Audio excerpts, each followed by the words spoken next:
Now, I know I'm no Harvard scientist and movie critic that's been an expert on media for 30 years. And that's because I actually went to Yale. I'm no Picasso in the study of art and design on how things should be perfectly crafted. But what I am is a person with an opinion that's always right. And The Boys for me has by far been one of the most enjoyable show experiences I've ever had. I feel like in the future we'll be putting it up with TV must-watches like Breaking Bad, Game of Thrones, The Office, etc. Something that breaks generations, and no matter how far in the future, people will still be talking about it. Yeah, you already knew this, but major spoilers ahead. My body's shaking with excitement to talk about why it's so peak. The first thing I want to start off with is how realistic they make superheroes to be. For the longest in movies and TV, there was a formula that was always formulated for a superhero movie or TV show. The superhero gets introduced and whatever family and friends they have. The villain is introduced and probably 360 no-scope someone close to the superhero. The superhero has to save the day and boom, movie or TV show over. And this formula worked for a minute, like since the 60s. Everybody was eating up superhero movies and TV shows any way they could. Not saying that's necessarily bad though. Who doesn't love a good superhero movie or TV show? Marvel's build up to Endgame was legendary. We'll never forget a time like that. But people like realness in things. Once you do something too much, it becomes saturated, and in comes The Boys. The Boys is so realistic with its heroes because it acts exactly how people would if they had powers. Instead of heroically actually going out and saving people who need help, because who the f would want to do that? They could just fake it and pretend they do. Or do one save a day, make an Instagram post of it, and be looked at almighty. It's perfect and realistic too, because how many people fake everything they do online for some views and likes, and try to act like their life is picture perfect? That's what the whole company of VOD is trying to parrot. They even have a real social media page on YouTube pretending to be run like it's realistic. And then instead of saving people, why not get sponsored by a bunch of random different companies to become rich? Like, you don't think if Captain America was real, he wouldn't be sponsored by Coke, Pepsi, Amazon, Microsoft, Walmart? And I don't think people would even care because you're a superhero that can fly. That's cool. Why even save people when you could become a multi-millionaire pretending to? Even VOD itself doesn't classify itself as a real superhero company. On their Wikipedia, it says they're a quote-unquote American multi-billion-dollar superhero entertainment conglomerate. I thought y'all was supposed to be saving lives. You mean entertainment? So you're telling me Homelander really isn't a hero?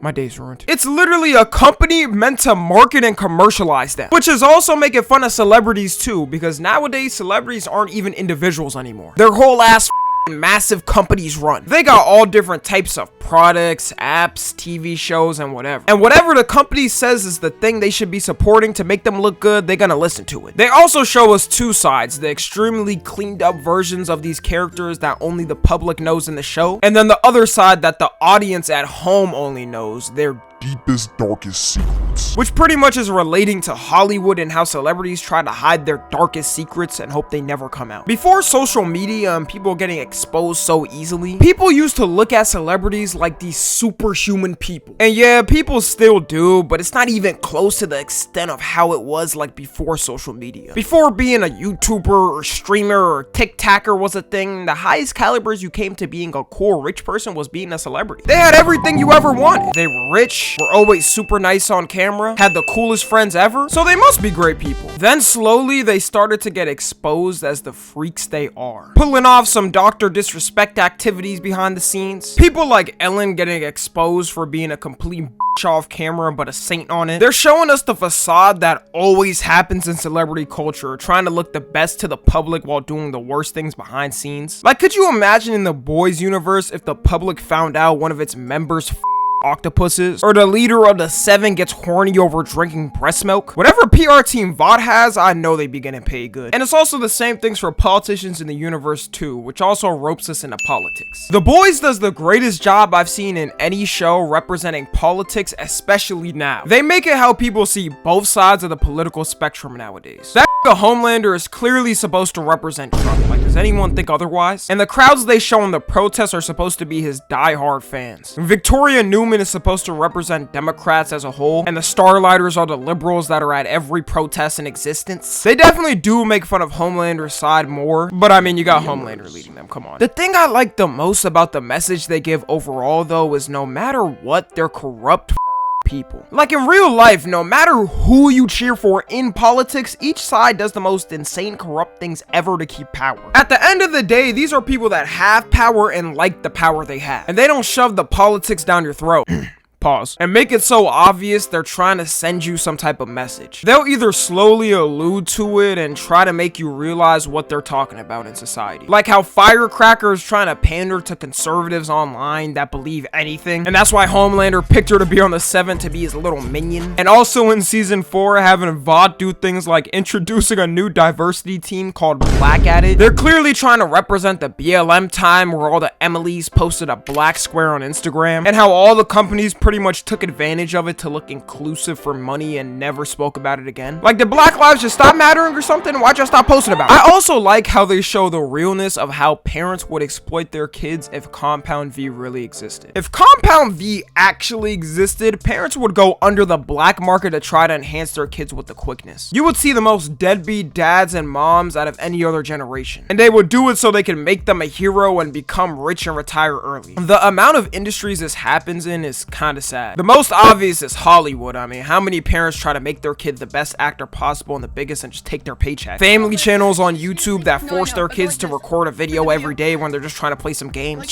Even with things like Asian parents that get their kid to fully know the ropes of the violin by 8, or in sports like the dads who throw their kids into a team at 3 hoping they make it to the league. The worst part too is that the death rate of injecting babies with it is so high your baby almost has no chances of surviving. So the parents probably get it just thinking, welp, if this doesn't work, I could always pop out another one for the one time. I couldn't imagine living with the thought that my parents injected me with some random periodic table elements for money. So many human rights violation cases would pop up by the sheer amount of people doing it. I can see, just like Vought is, some companies starting up just to breed superheroes and selling them like dogs. That's why Homelander's so up in reality. He was bred as a kid to be perfect. He has 0 challenges. Knowing my luck though, if I got injected with it, I would get some dumb. Do any of these parents ever think, what if their kid gets a useless ass power? What if I get something dumb, like, what if I'm the guy that has an extendo-cock as his power? And that's another thing I like they do. Well, not the extendo-cock part, but the parodies they do of powers and stuff. Homelander is clearly supposed to be a rip-off version of Superman, and the most basics we think of when we think of a superhero, which is unique as hell when you think about it. They made the most wholesome and beloved superhero the world knows as the most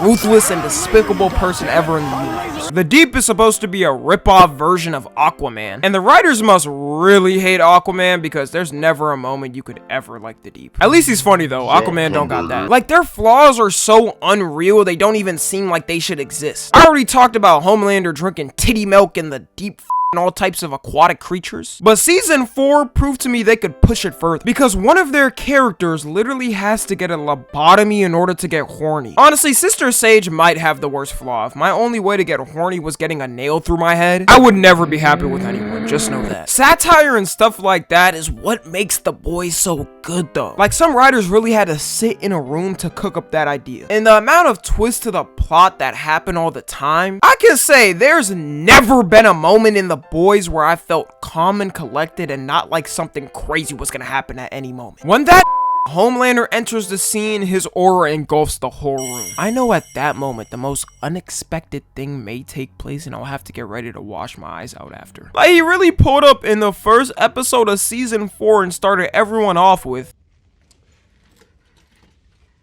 blow A train. What? I'm not kidding. Go over there, pull out A-Train's cock, and blow it. You's a freaky ass nigga! He just did that to show his dominance over them. That's it. That's psychological torture you could never escape. Or in season 2 when Stormfront got introduced. I'm still not over this plot twist because the way they introduced her as this goofy addition to the set, she was already semi-famous on Instagram and everyone knew her as a funny girl. I thought she was gonna be the one to break Homelander's ego by just being funny, but she turns out to be a full-blown Yahtzee and was friends with the World War II man with a mustache. At that moment I thought, surely it can't get worse than this, right? Then she starts Homelander and planning to take over the world again. Like, you missed your chance with that whole taking over the world thing when that died. You got no chance now. I really thought, damn, I trusted you for a second. There was signs already there though. No one with this type of haircut should ever be trusted anyways. And the last thing is how they did the casting so good. I haven't seen a casting this good since the original Scooby-Doo live action. No one else can play Homelander ever except Anthony Starr. Like, you know how we got different generations of Spider-Man from every era of movies? If they make a reboot in the future and he's too old, then the reboot wasn't meant to be. And Butcher too. Carl Urban is from New Zealand, but pulls off the best British impression I've ever seen. I'm 99% sure this is how every British person talks. Not sure though, I don't know many. Every character fits their role perfectly and seems like they were meant to do it. So that's probably enough glaze. To wrap it up, The Boys is easily going down as a top 3 for me right now. And season 4 just finished. As long as they don't f up season 5, I don't see that spot changing. 10 years in the future, when it's all wrapped up and finished, we're gonna be looking back at this time now like it was the good times. Follow me on Twitter, Instagram, and TikTok. As always, I love you guys consensually. And until next time, I'm out.